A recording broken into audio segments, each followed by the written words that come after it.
Question for you. What muppet goes out in between two really big storms and tries to do some long exposure photography at the coast? That'd be me then. Some of you will have seen a post I put on the community tab 10 days or so ago saying, I'm on location, I'm getting dire audio, I don't know what's gone wrong, should I keep going or should I forget it? And the general consensus was keep going. So I did. Having got the audio home and put it on the PC, I heard the first mistake that I made. I'd forgotten my Zoom, so I was using my phone with the Rode mic, which needs an adapter, long story. And I heard that as I put it in my pocket, the adapter came out. So whilst the phone was recording, it was recording through the internal mic, which was neither use nor flipping ornament.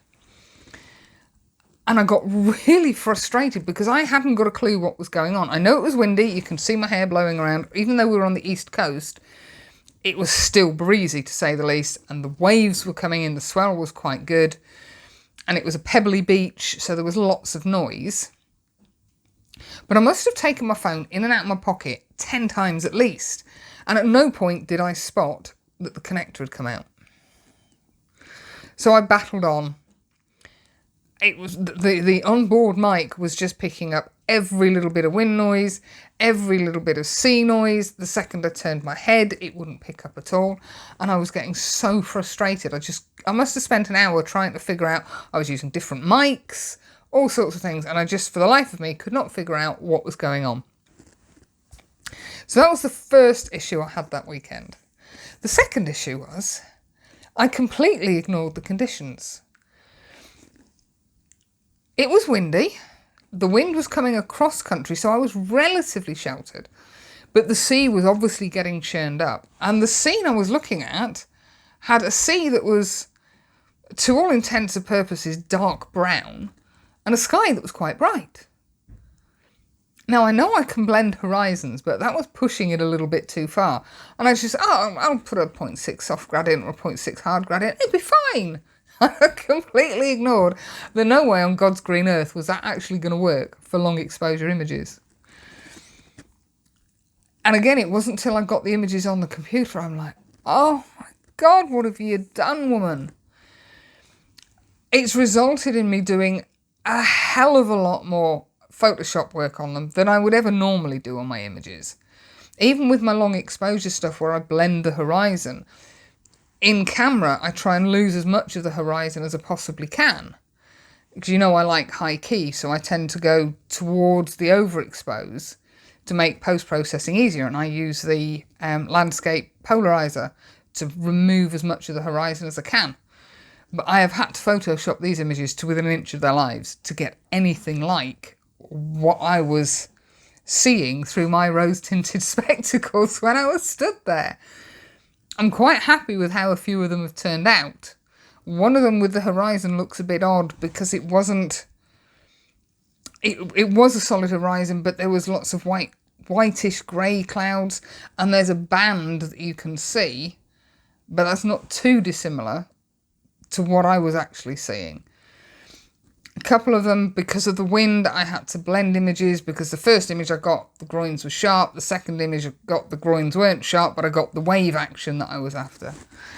So what I should have done was gone, give up, go home, use this as a scouting mission. But no, not me, far too stubborn for that. The audio is pretty horrific.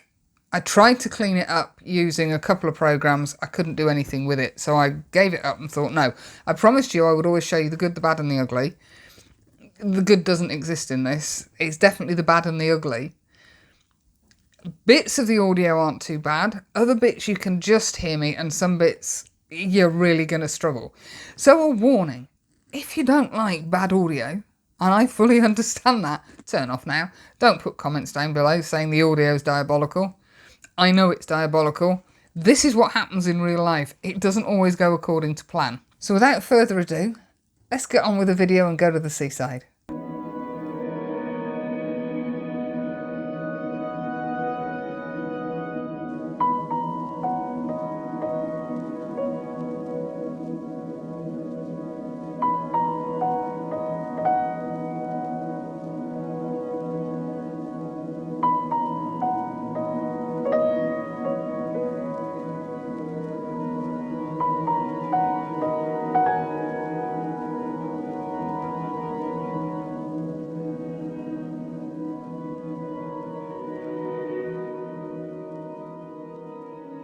Everything had a little bit of a wiggle and a jiggle along.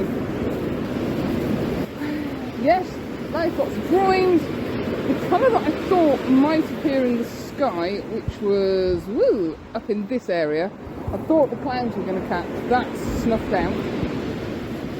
Those clouds now look quite promising, but hey ho. And I'm going to have to be quick to get the camera out. I've seen a few drawings. I like this zigzag. I like this one. I'm just going to try and turn you round to show you my thoughts. What I'm thinking is I could shoot in this direction to these lovely clouds up here, and I could work with the 10-20 and get the full drawing in, and hopefully the side light coming down onto these. Or I could just shoot these quite close in with a 17-55 once the tide is in a little bit further, because we're on a just past 7 o'clock tide. Quite liking the wave effect on those. Or I could separate out, if I can keep the camera still long enough, and just shoot those.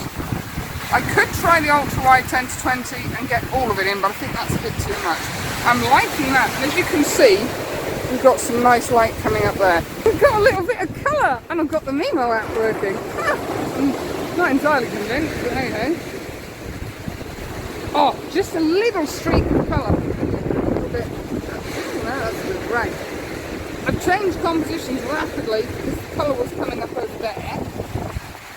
I can't show you because I can't. It works with this Nemo app. Hold on a second. Right. So I shot in that direction because it looked like the best of the light, the best of the colour was going to appear up there.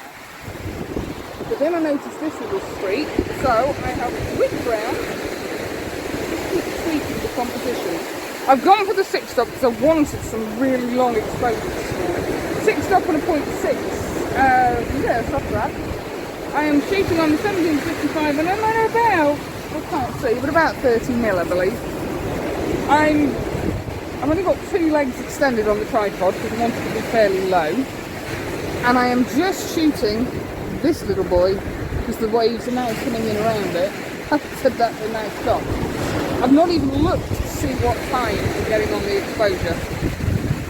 I'm just pressing the shutter button until I feel that it's had long enough. I watched Kim Grant the other day and she was having huge problems with photo films. And I think she put it down to pilot error. Fair enough. But that's really why I don't use the app. I used to use the Lee app. But it used to give me some bizarre times. It's like really hard to beat that box. And it would come up with stupid things like 2.5 hours, 10 stop on. It's not. So I've learned over the years to trust my instinct and work in my mind. I know when that's supposed to be done. I'm shooting on time, or timer, so I have no remote trigger. And that generally works absolutely fine for me. Yes, I get it wrong sometimes. Too worried about that. Yeah, I like that, and that was 4.8 seconds. Still a little band of sky in the cloud. Cloud in the sky. My previous one was 53, but it was just not enough water down the drawing. Yeah, my original one was 90 seconds. That's properly dark, properly streaky clouds, it's a little bit IPM. Right, I'm going to do another couple here, then I'm going to flip around and try that way. We've got some clouds coming in, pull up the water, and we'll get some nice dragging action, I hope.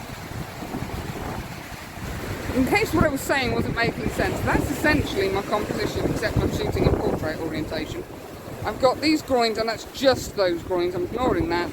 I've got this little wisp of cloud, working quite nicely. And then around here we've got some really nice sky coming up. So I'm going to flip the composition around and have a go at that.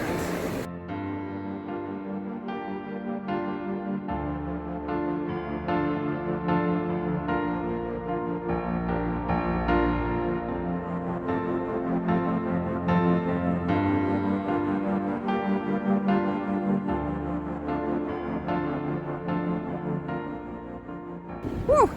I've been having so much fun, I've completely forgotten to talk to you. Let me just turn around a second. The wind's starting to pick up, but luckily it's coming from behind me. Turn this up a little bit. Yeah, it's coming behind me, so it's not causing too many problems. The sky has turned absolutely horrific.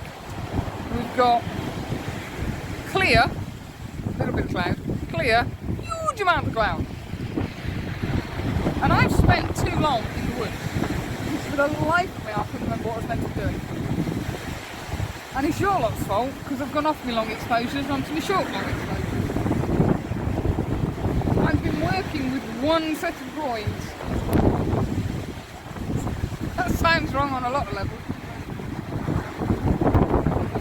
Take you for a walk. Shall I take you for a walk? I couldn't talk to you whilst I was shooting because I got the camera on the tripod, I've got my filters over one shoulder, and I'm trying to focus and balance the exposure with the other hand, so I thought, no, I'm just going to take photos and leave it at that. I've been working with these, and I love this little bit in the middle. It sort of wiggles through the uprights.